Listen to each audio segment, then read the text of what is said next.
The greatest American alive. The greatest American alive. The greatest American alive.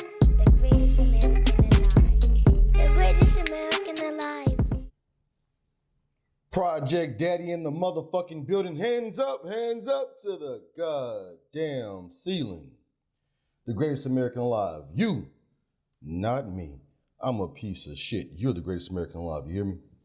You guys get me excited. All this bullshit going on in my country, that shit does not get me excited. That shit makes me mad. It makes me so upset. You see, in the midst of all this bullshit, when we talk about racism and nonsense, Black Lives Matter, yes, they do. Of course they do. Look at my skin tone. Nigga, don't fuck with me. This is extremely explicit because the truth and the fight for freedom is extremely explicit. The things that they do to free people is extremely explicit. So you need someone fighting on your behalf that's willing to be a nasty motherfucker. And that's why I introduced to you Project Motherfucking Daddy. Do you understand? If you don't come from the motherfucking struggle, then it's hard for you to comprehend what it's like to live in a food desert. But they want to make it about race. If you have any type of if you've been to any type of school, if you've been to prison, if you've been to the military, then you have this wonderful thing called institutional comprehension. You know how these motherfuckers think. You know how their minds work. You know how their systems work. This makes you an expert. As an American person, this makes you an expert. You know how the American system works. You know that they're profiting off of poor folk. And poor people don't like being called poor people. And so I'll digress and I won't say poor. Instead, I'll say economically challenged. They profit off economically challenged people, and they create culture wars. These individuals are not telling us the truth. Culture capital. In the field of sociology, culture capital comprises the social assets of a person: education, intellect, style of speech, style of dress, to promote social mobility. Now listen, as we get to know each other, then we have to meet each other on some basic premises. Some basic premises, okay? If I ever say something like upward mobility, this is just meaning to make more motherfucking money. That's all upward mobility is, making more goddamn money. Being able to go from being an economically challenged person to not being so fucking economically challenged, all right? Upward mobility, all right? There is no way to have upward mobility in America without actual mobility. What are you saying, man? There is no way to have upward mobility if there is no actual mobility. Nigga, if I can't get to work, then bitch, I can't make no motherfucking money, okay? Transportation, infrastructure, these things, they drive a nation. I live in Houston. It's a metropolis, right? Without the metro bus system, you know how many motherfucking maids wouldn't make it to work over there in those rich, affluent areas? God damn it, them motherfuckers would have messy houses and shitty children if the help couldn't get to the doorstep. These things, infrastructure, without actual mobility, then we can't have actual mobility, all right? We go look in Europe, we go look in China, and these people are building these mass transit systems that go from coast to coast, take you from goddamn London to Beijing on a fucking train without having a cavity search. Going 200 plus miles an hour, this thing forward thinking, I need to be able to go from coast to fucking coast, from LA to Chicago to motherfucking New York, back down in Houston, going 200 miles an hour without having to get on a goddamn plane. You hear me? We're talking about monopolies. I get excited. I get so excited to be in the presence of you great ass patriots, the greatest Americans alive, the greatest citizens on the motherfucking planet. But these people keep playing with you. They playing in your face, and since they playing in your face, it makes me mad. I don't want to play with these people, huh? Red Cup Talks as I sit in my motherfucking robe, you hear me?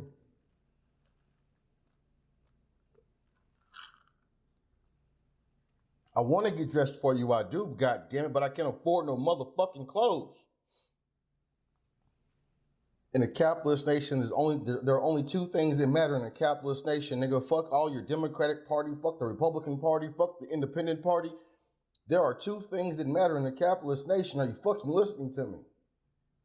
Making money and spending money. We're arguing about motherfucking spending some goddamn money, and I just want to say we just passed goddamn 2 stimulus bills. Yeah, like $4 trillion.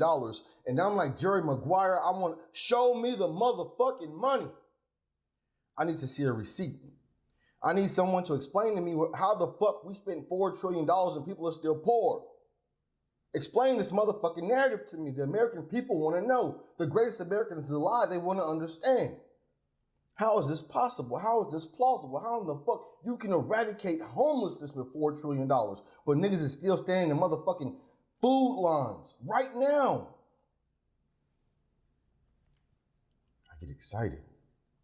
I know we have these wonderful patriots out here who are doing their part. They're fucking superheroes. They're figuring out how to manage not only through a pandemic, but through absolute poverty. But we can't talk about being poor. When we talk about identity politics in America, no one can identify with being economically challenged. Why the fuck when we talk about that we're one paycheck away from being homeless? Why do we refuse to talk about this shit? We want to talk about sex. Everyone likes sex. I like sex. God damn it, sex is nasty as a motherfucker. We get dirty with it, you hear me? But for some reason, it's more popular to talk about who the hell I'm fucking or who the hell someone else is fucking than it is about me being broke. That's not sexy. Poverty is not motherfucking aesthetically pleasing. We think poor people are so nasty. Ugh.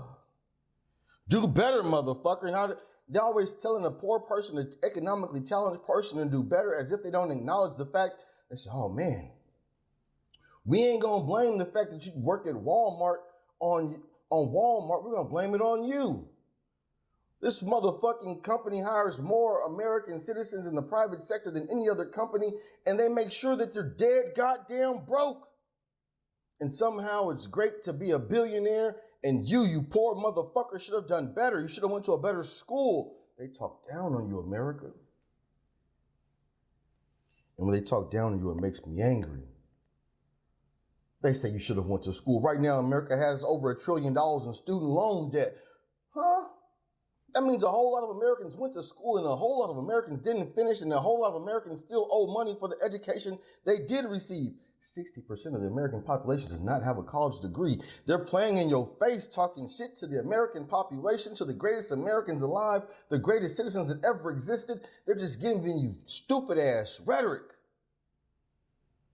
What the fuck is my return on the investment?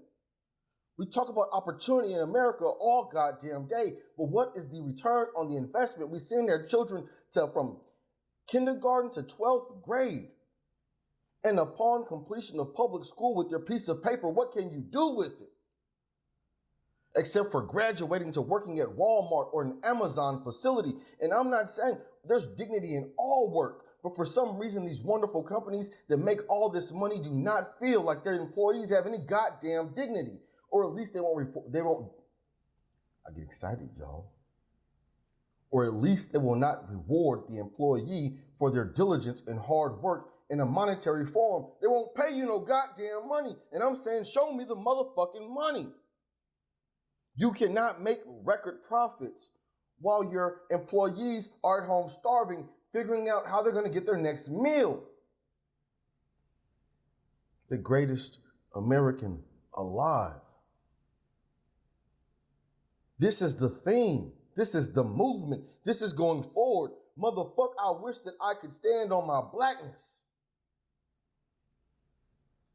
But right now, in a time of crisis, I need to unite through my humanity.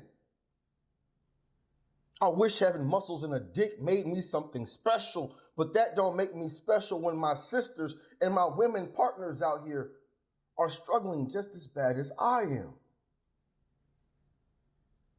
Maybe I am a class reductionist. It's just possible. Do I think that you having more money and the opportunity to own property is more important than your sexuality or the color of your motherfucking skin or your gender? Hell yes, I do.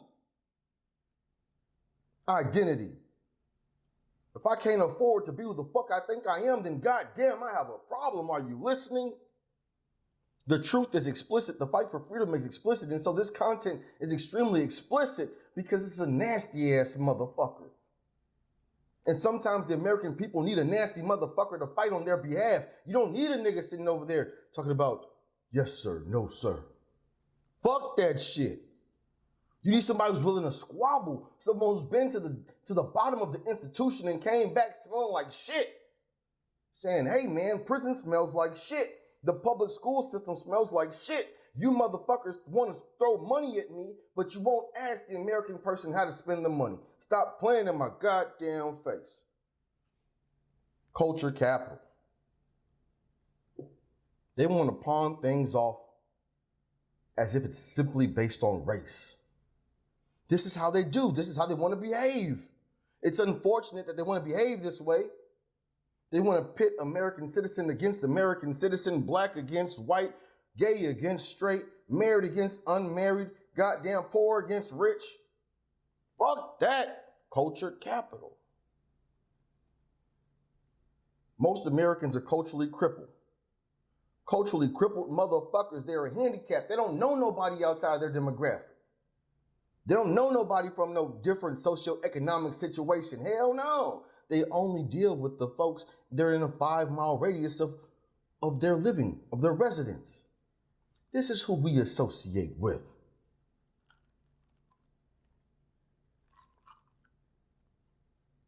This is the reality of America. And so when we out here screaming motherfucking racism, it detracts from the main thing, which is the main thing. I don't give a fuck if you hate me.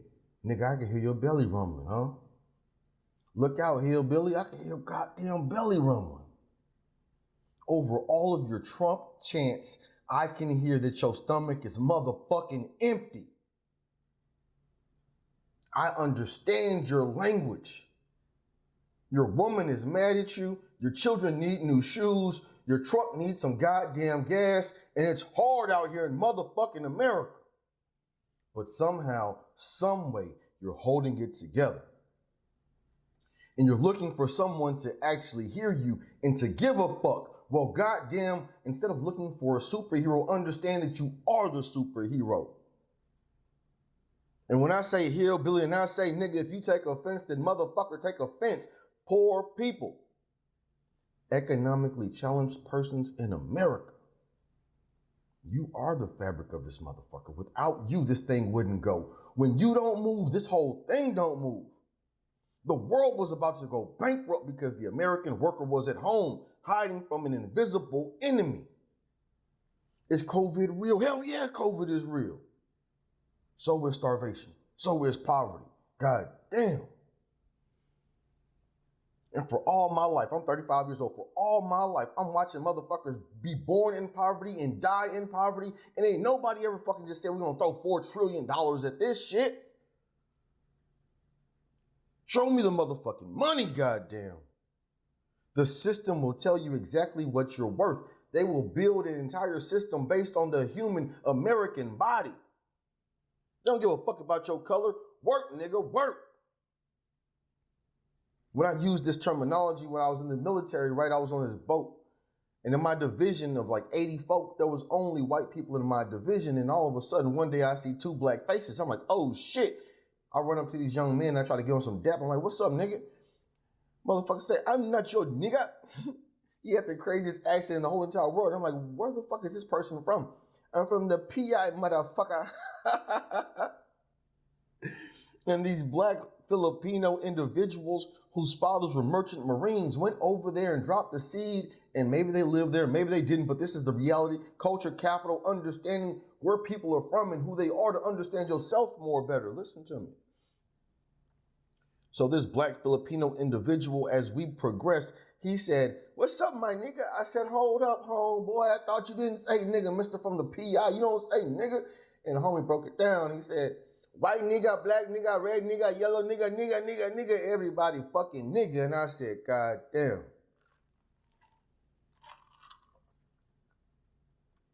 And his observation took me to a very interesting place because I can go to the Asian part of Houston, Texas, and I can see some Asian kids wearing urban clothes, hip hop clothes, calling each other nigga, nigga, nigga, nigga, nigga, nigga, nigga, nigga, nigga. And it doesn't seem to offend. They don't offend each other. And I see the exact same scenario when I go to the Latino part of the community, and I see the exact same scenario when I see some little white kids jamming in hip hop, and I see the exact same scenario when I'm walking through the motherfucking projects. It's a universal experience, and so it should be a universal word. Come fuck with me, nigga. And so as we're living in this existence and we don't want to acknowledge each other for who we are, economically challenged persons trying to navigate this financial system of people who will spend $4 trillion in 6 months and everybody in America still be goddamn poor. Come fuck with me.